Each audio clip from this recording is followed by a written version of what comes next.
రాజులకు రాజు ప్రభులకు ప్రభు అయిన యేసుక్రీస్తు నామమున మీకు శుభములు. ఈ రోజు దేవుడు మనకు అనుగ్రహించిన వాక్య ధ్యానము ప్రవక్త అయిన యోనా రాసిన గ్రంథము 3వ అధ్యాయము 10వ వచనము.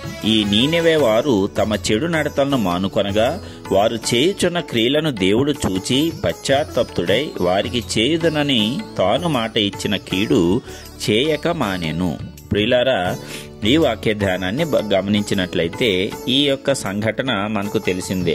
నీనివే అనేటువంటి పట్టణపు ప్రజలు బహు చెడుతనమును చేయటము, మరి దేవుని ఎదుట అనేకమైనటువంటి అసహ్య కార్యములు చేయటం వల్ల దేవుడు యోనా అనేటువంటి తన ప్రవక్తను పంపించి వారికి హెచ్చరిక చేయమంటాడు. ఎందుకంటే ఇంకొక 40 దినములలో నేను ఈ యొక్క పట్టణాన్ని నాశనం చేసేస్తాను, మీరు మారు మనస్సు పొంది మారి మీ నడతలను గనక మార్చుకున్నట్లయితే మంచిది అనేటువంటి విషయాన్ని చెప్పటానికి తన ప్రవక్తను పంపిస్తాడు. అయితే యోనా ఆ మార్గంలో వెళ్లకుండా వేరే మార్గంలో వెళ్లటము, ఆ తర్వాత సముద్రంలో తిమింగలం చేత అతను 3 దినములు తిమింగలం కడుపులో ఉంచబట్టము, అతను ప్రార్థన చేసిన తర్వాత తిరిగి మరి ఆ నీనివే పట్టణానికి వెళ్ళటానికి ఆ తిమింగలం కడుపులోంచి బయటకు తీసుకొని రాబడటము, ఇదంతా మనకు తెలిసిన వృత్తాంతమే.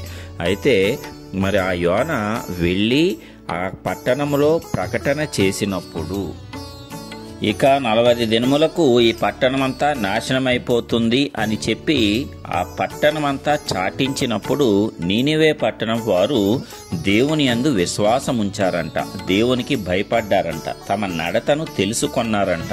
తాము చేసేది తప్పు అని తెలుసుకొని దేవుడు ఈ తప్పుల వల్ల మనల్ని నాశనం చేస్తాడు అని భయపడి దేవుని వైపు తిరిగారంట. మరి ఆ రకంగా వారు తమ యొక్క చెడుతనమును విసర్జించి ఉపవాసము దినమును చాటించి ఘనులు అల్పులు అందరూ కూడా ఉపవాసం చేశారంట. అంతేకాదు ప్రజలు మాత్రమే ఉపవాసం చేయలేదు, కానీ ఈ సంగతి ఆ యొక్క దేశపు రాజుకు కూడా వినిపించిందంట. వినిపించినప్పుడు అతను కూడా ఏమీ తృణీకరించకుండా, ఏంటి దేవుడు చేసేది, నేనే గొప్ప రాజును, ఈ పట్టణం మహా గొప్పది, నేనే దీనిని కట్టించాను అనేటువంటి గర్వ హృదయంతో లేకుండా, నిజమే జనులు చెడుతనం చేశారు, ఆ చెడుతనములో నేను కూడా పాలిభాగస్తున్నే అని అతను గ్రహించి మరి అతను కూడా తన సింహాసనం మీద నుంచి దిగి రాజవస్త్రాలు తీసివేసి మరి సాధారణ పౌరుడు వలె అతడు కూడా ఆ యొక్క ఉపవాసంలో పాల్గొనటం మనం ఇక్కడ చూస్తాము. అయితే అతను మాత్రమే కాదు గాని అతను ఆజ్ఞ ఇచ్చాడంట. దేవుడు మనస్సు తిప్పుకొని మనము లయము కాకుండా తన కోపాగ్నిని తీసివేసి చల్లార్చుకుంటాడు. కాబట్టి మనుష్యులు ఏది పుచ్చుకోకూడదు, పశువులు కూడా ఏది పుచ్చుకోకూడదంటే మేత మేయకూడదు, నీళ్లు త్రాగకూడదంట. మరి మనుష్యులందరూ తమ దుర్మార్గములను విడిచి తాము చేయు బలాత్కారమును మానివేయవలెను.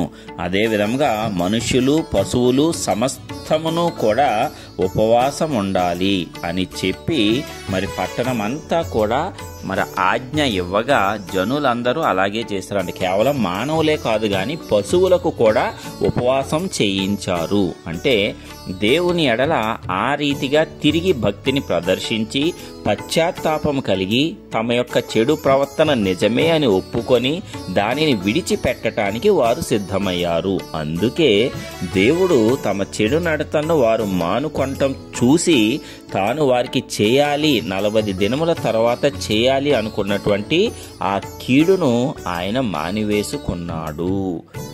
ప్రియులారా, దేవుడు పశ్చాత్తాపం పొందటం అంటే దేవుడేదో ఇక్కడ తప్పు చేశాడని కాదు, కానీ దేవుడు ఆ పట్టణం నాశనం అయిపోతే ఆయన బాధపడుతున్నాడు, దుఃఖపడుతున్నాడు. ఎందుకంటే ఏ ఒక్క మనిషి, ఏ ఒక్క ఆత్మ నశించిపోవటం అనేది దేవుని యొక్క చిత్తము కాదు. గాని ఎంత భయంకరమైన పాప జీవితంలో ఉన్న వ్యక్తి అయినా సరే మారు మనస్సు పొంది పశ్చాత్తాపం పొంది తమ చెడు నడతను విడిచి మంచి మార్గంలో నడవాలి, రక్షింపబడాలి అని దేవుడు కోరుచున్నాడు. ఇది ఎవరికైనా వర్తిస్తుంది.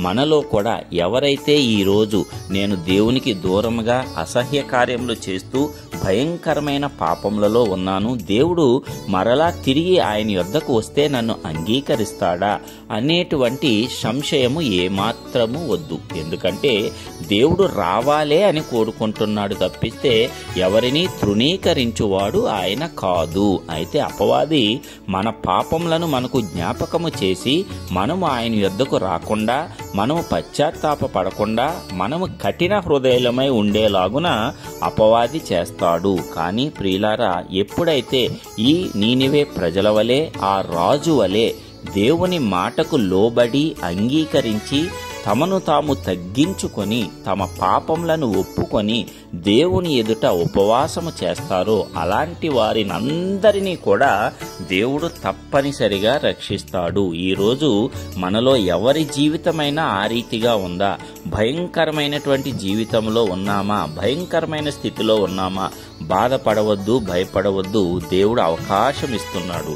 దేవుడు ఎవరిని నాశనం అయిపోవాలని కోరుకోడు గాని వారు మారు మనసు పొంది రక్షించబడితే ఎంతో సంతోషిస్తాడు. కాబట్టి ఈ వాక్య ధ్యానం ద్వారా మనము ధైర్యం తెచ్చుకుందాము. మరి అన్యజనులైనటువంటి ఆ నీనివే పట్టణపు వారిని, వారి రాజును కాపాడినటువంటి దేవుడు మరి ఆయనను ఎరిగి ఉన్న నిన్ను నన్ను కాపాడలేడా? తప్పనిసరిగా కాపాడతాడు. అద్భుత రీతిగా విడుదల ఇస్తాడు. అద్భుత రీతిగా మన పాప జీవితం నుంచి మనలను విమోచించి రక్షణ మార్గాన్ని ఉచితంగా మనకు అనుగ్రహిస్తాడు.